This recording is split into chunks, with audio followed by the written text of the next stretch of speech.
došli nazad na moj kanal posle 3 nedelje i danas ćemo otvarati peta ili 4. epizoda, nisam siguran.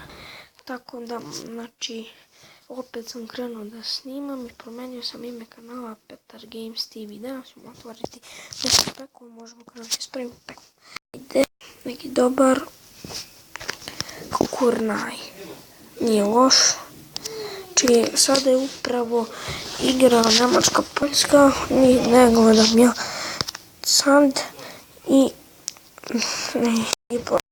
ispričavam se zato što nije bilo klipova, znači nisam stigao i znači ostali smo na 2 subscribera, što je, ne znam ni ja zašto smo ostali na 2 subscribera, znači 2 su me obrisali sa suba, ne znam zašto, ali nema veze, znači da nastavimo opet i možemo znači nastaviti s pekovima, znači ništa je dobro za sad.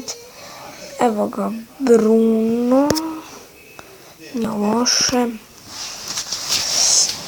I da, znači snimat ću retko kad klip, možda 3-4 puta nedeljno, neću možda više, možda ću svakog dana snimati, ali ne verujem ću snimati svakog dana. Idemo sad nešto novo da nađe u peku, prvo, nije loše. Ova epizoda će trajati 4 minuta, 2 ili 3 minuta, ne znam nije koliko traje, će trajati, znači ova epizoda. Da vam se ispričavam, sam oprostio što nije bilo klipova i plus radimo opening i nisam sad stavio facecam, mrazi me, pa tako. I evo još ovaj pek i to je za epizodu i majko najde. I to sam klipa, nas sam želio i nas neko naravno pozdrav.